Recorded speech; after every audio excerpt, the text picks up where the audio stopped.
All right, let's dive into the world of the Finder. You know, the ultimate connector, the person who makes things happen in the high-stakes game of deal-making.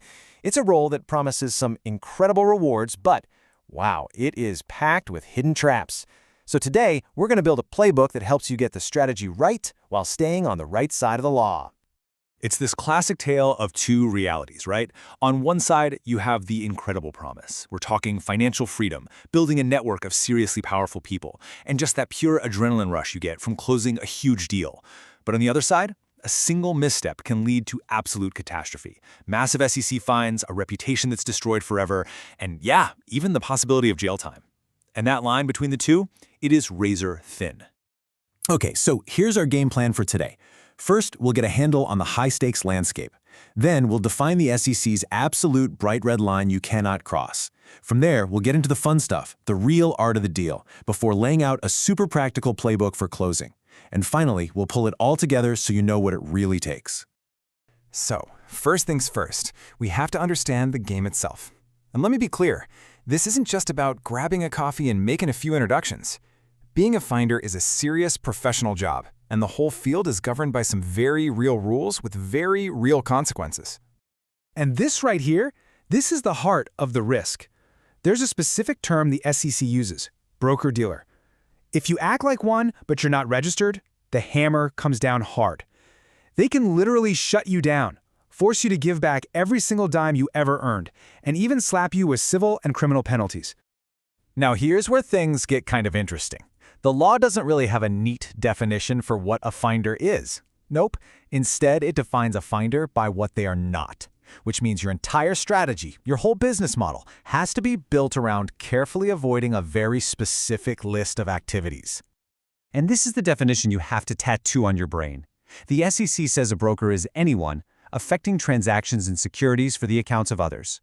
That little phrase, affecting transactions, that is the whole ballgame. That's the bright red line.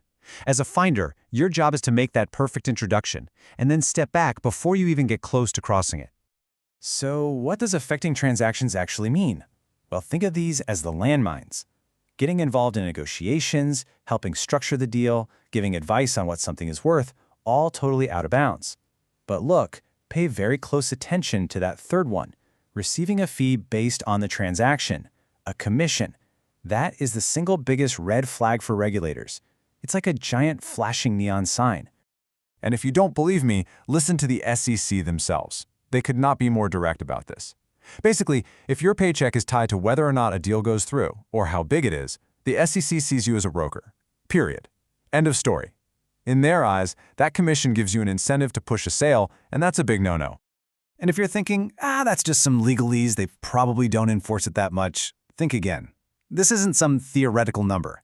This is the actual amount of money a consultant named Ranieri had to pay back to the SEC. What did he do? He got paid based on the success of a fund he was promoting. He wasn't registered, and the SEC brought the hammer down. This stuff is very, very real.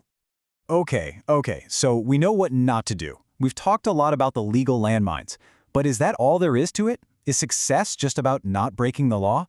No way, not even close. Staying compliant, that just gets you in the door. It doesn't teach you how to actually win the game. And that brings us to the real art of being a finder. Compliance is the foundation you build on, for sure, but becoming elite, truly successful, is built on a totally different set of skills. It's all about the human element. You know, the numbers on a spreadsheet, they only tell you part of the story. The most important thing to remember is that deals are done between people, and people are complicated. They have unique backgrounds, motivations, and yes, big egos. If you ignore this human dynamic, you can watch a deal that looks perfect on paper just completely fall apart. This really just says it all, doesn't it? At the end of the day, people want to do business with people they trust. Your reputation for being a person of integrity, your ability to build real, genuine rapport, those are your most valuable assets hands down.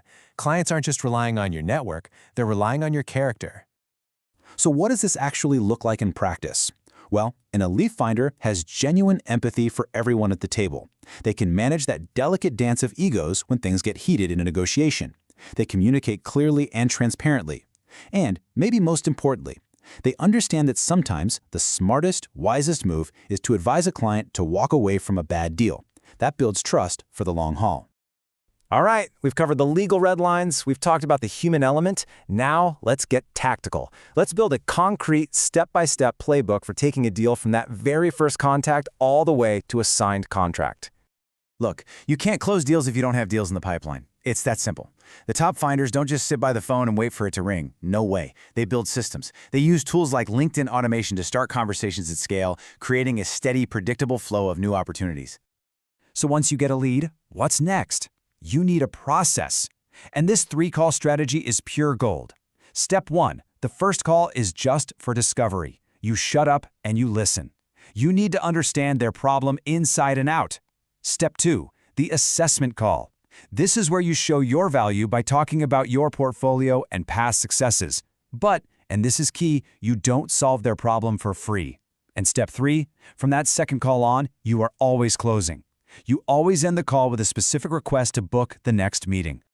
But what about the million-dollar question? How do you get paid if you can't take a commission? Well, check this out. This 10-10-40-40 split is a really clever way to structure things. The introducer gets 10%, the closer gets 10%, and the rest is split between the managing entity and the team that's actually doing the work. It's a genius framework because it's fair, it's transparent, and most importantly, it keeps you on the right side of the law.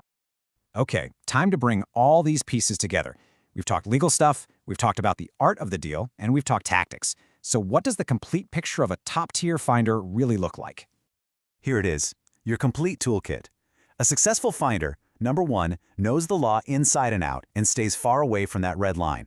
Number 2, they're a master of human dynamics who builds every relationship on a foundation of trust.